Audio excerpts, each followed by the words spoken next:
সবাইকে স্বাগতম। আজকের পর্বে আমরা দেখতে চলেছি এমন এক গল্প যেখানে ভালোবাসার সঙ্গে জড়িয়ে আছে ভুল বোঝাবুঝি, বিচ্ছেদ, আত্মপরিবর্তন এবং নিজের স্বপ্ন খুঁজে পাওয়ার লড়াই।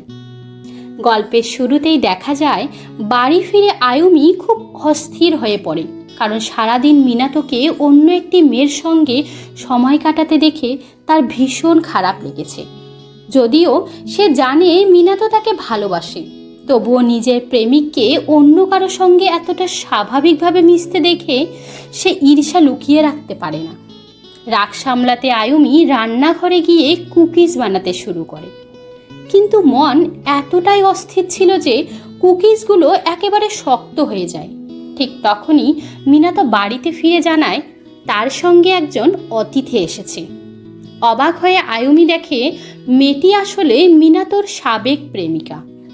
মিনাতো হেসে বলে রাস্তায় হঠাৎ দেখা হয়ে যাওয়ায় সে তাকে বাড়িতে নিয়ে এসেছে, যাতে আয়ুমির হাতের রান্না খাওয়াতে পারে। এই কথা শুনে আয়ুমির রাগ আরও বেড়ে যায়। সে ইচ্ছে করেই সেই শক্ত কুকিজ দুজনের সামনে পরিবেশন করে। কুকিজগুলো খেতে কষ্ট হলেও কেউ কোনো অভিযোগ করে না।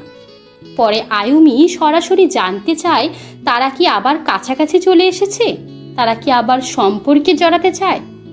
মেয়েটি হাসতে হাসতে জানিয়ে দেয় তাদের সম্পর্ক অনেক আগেই শেষ হয়েছে, এখন তারা শুধুই বন্ধু। তবুও আয়ুমির মন থেকে অস্বস্তি দূর হয় না। সে বুঝতে পারে ভালোবাসার সঙ্গে সঙ্গে অনিরাপত্তাও ধীরে ধীরে তার ভেতরে জায়গা করে নিচ্ছে। এদিকে গল্পের অন্যদিকে দেখা যায় হ্যারির বড় ভাই মাইক ব্যবসার কাজে শহরে এসেছে। দুই ভাই অনেক দিন পর একসঙ্গে বসে খাওয়া দাওয়া করে। কথাবার্তার মাঝে জানা যায় ছোটবেলা থেকে মাইক সব কিছুতে হ্যারির চেয়ে এগিয়ে ছিল, তাই তাদের বাবা সব সময় হ্যারিকে ভাইয়ের সঙ্গে তুলনা করতেন।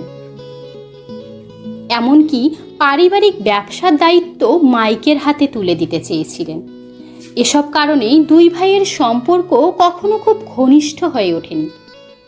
তবে আজকের দেখা সাক্ষাতে হ্যারি অনুভব করে বাইরে থেকে স্বাভাবিক দেখালেও মাইকের ভেতর যেন কোনো বড় কষ্ট লুকিয়ে আছে।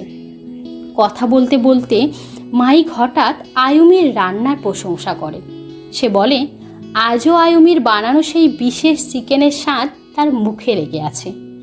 ভাইয়ের মুখে এই কথা শুনে হ্যারি সিদ্ধান্ত নেয় মাইক চলে যাওয়ার আগে সে নিজের হাতে ঠিক সেই রান্নাটাই বানিয়ে খাওয়াবে।